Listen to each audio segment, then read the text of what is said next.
بہت عرصے پہلے کی بات ہے کہ ایک بادشاہ تھا۔ اس کی ایک خوبصورت اور اکلوتی بیٹی تھی۔ اپنی خوبصورتی اور دولت کی وجہ سے بہت مغرور اور گستاخ ہو گئی تھی۔ جب بھی کہیں اس کے لیے شادی کا پیغام آتا، اسے ٹھکرا دیتی، اس کا خوب مذاق اڑاتی۔ ایک دن بادشاہ نے بڑی دعوت رکھی۔ اس میں شہزادی سے شادی کرنے والے تمام امیدواروں کو بلایا۔ جب لوگ اپنے اپنے مرتبے کے لحاظ سے کرسیوں پر بیٹھ گئے تو شہزادی اس دعوت میں اپنی کنیزوں کے ساتھ بڑے مغرورانہ انداز میں آئی۔ وہ جس امیدوار سے گزرتی اس کو بڑی حقارت سے دیکھتی۔ جب ایک شہزادے کے پاس پہنچی تو وہ موٹا تھا، تو اس نے اپنی کنیزوں سے ہنستے ہوئے کہا، یہ تو ٹب جیسا لگتا ہے۔ دوسرے امیدوار کو دیکھ کر اس نے کہا، کیسا کھمبے کی طرح لگتا ہے۔ ایک شہزادہ بہت چھوٹا تھا۔ اس نے کہا، ذرا چھوٹو موٹو کو تو دیکھو۔ ایک نواب بہت گورا تھا۔ شہزادی نے اسے سفید چوہا کہہ دیا۔ اسی طرح وہ ہر امیدوار کی بے عزتی کر رہی تھی۔ لیکن ایک بادشاہ کو دیکھ کر تو وہ بہت ہنسی، کیونکہ اس کے منہ پر داڑھی تھی۔ اس نے مذاق اڑاتے ہوئے کہا، ذرا اسے دیکھو، اس نے چہرے پر کیسی گھاس پھوس اگا رکھی ہے۔ بادشاہ نے جب دیکھا کہ اس کی بیٹی سب مہمانوں کی بے عزتی کر رہی ہے تو اسے غصہ آیا۔ اس نے بھرے دربار میں اعلان کیا کہ شہزادی پسند کرے یا نہ کرے، مگر اب اس کی شادی کسی فقیر سے کروں گا۔ اس اعلان کے بعد تمام امیدوار چلے گئے۔ کچھ دنوں بعد ایک فقیر آیا جو گلی کوچوں میں گھوم کر گانا گایا کرتا تھا۔ اس نے شاہی محل کے نیچے کھڑکی کے قریب کھڑے ہو کر گانا گانا شروع کر دیا۔ بادشاہ نے اس کی آواز سنی تو خادم کو حکم دیا کہ اس فقیر کو اندر بلاؤ۔ خادم پھٹے پرانے کپڑے والے فقیر کو اندر لے آیا۔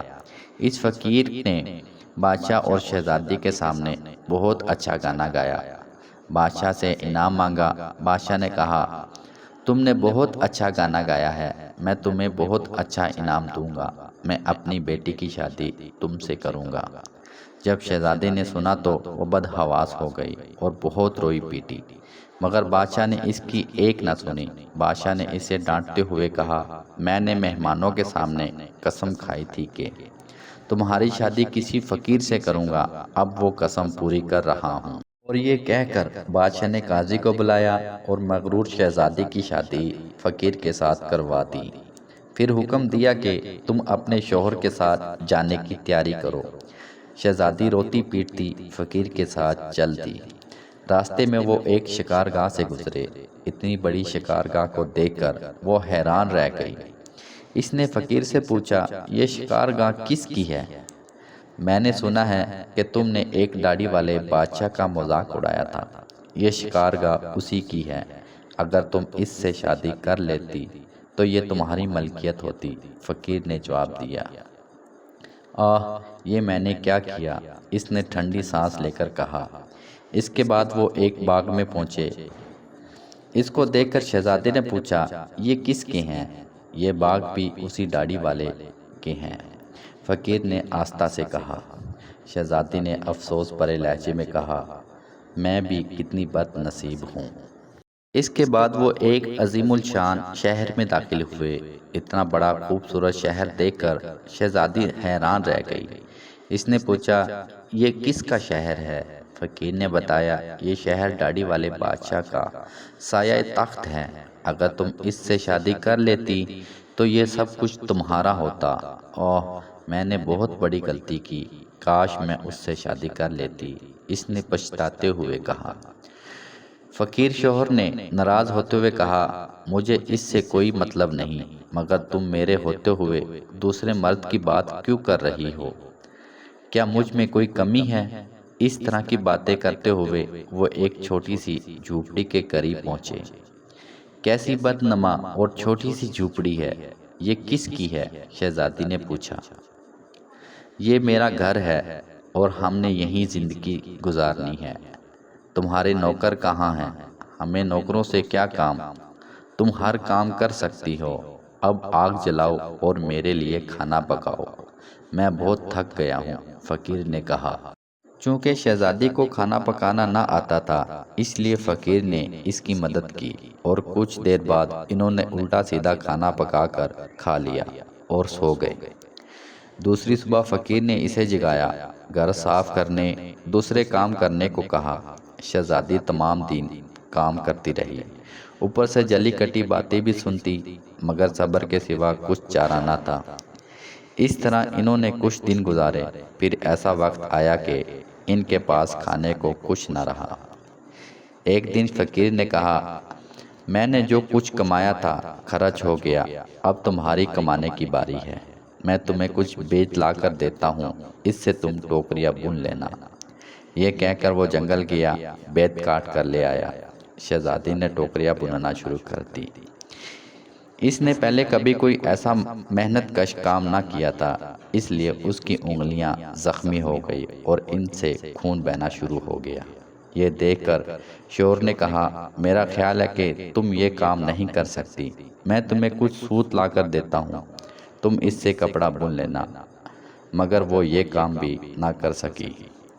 فقیر نے کہا، تم تو میرے لیے بالکل بیکار ہو، تم کوئی کام نہیں کر سکتی، تم سے شادی کر کے میرا بہت بڑا نقصان ہوا ہے۔ بہرحال میں کوشش کرتا ہوں کہ تمہارے لیے مٹی کے برتن لا دوں، تم بازار جا کر ان کو بیچ دیا کرنا۔ مغرور شہزادی نے اکڑ کر کہا، مگر جب میں بازار کھڑی ہوں گی تو میرے ملک کے لوگ مجھ پر اس حال میں دیکھ کر ہنسیں گے۔ فقیر نے کہا، یہ میرا مسئلہ نہیں ہے، اگر تم بھوک سے مرنا نہیں چاہتی تو یہ تمہیں کام کرنا ہوگا۔ مٹی کے برتن بیچنے کا کام بہت اچھا چل رہا تھا۔ لوگ جب ایک خوبصورت لڑکی کو بازار میں برتن بیچتے دیکھتے تو اس پر ترس کھا کر کچھ برتن خرید لیتے۔ برتن بک گئے تو فقیر نے اور برتن لا کر دے دیے۔ اس دوران ایک بد مزاج سپاہی وہاں سے گزرا۔ اس نے بازار کے بیچ میں برتن رکھے ہوئے تھے، دیکھ کر اس نے لات دے ماری اور سارے برتن توڑ دیے۔ شہزادی بہت پریشان ہوئی۔ اس نے سارا واقعہ گھر آ کر اپنے شوہر کو سنایا۔ فقیر نے غصے میں کہا، تم انتہائی بیوقوف ہو، تم سے کس نے کہا تھا کہ بیچ بازار میں برتن لے کر بیٹھ جاؤ؟ آخر وہاں سے لوگوں کو گزرنے میں دشواری ہوتی ہے۔ میرا خیال ہے کہ تم یہ کام بھی نہیں کر سکتی۔ خیر میں شاہی محل جاؤں گا، ہو سکتا ہے تمہارے لیے کوئی کام نکل آئے۔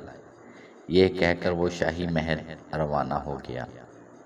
شام کو فقیر واپس آ کر کہا، شاہی محل میں تمہارے لیے مددگار باورچن کی جگہ مل گئی، اب کم از کم ہمیں کھانے کو خوب مل جایا کرے گا۔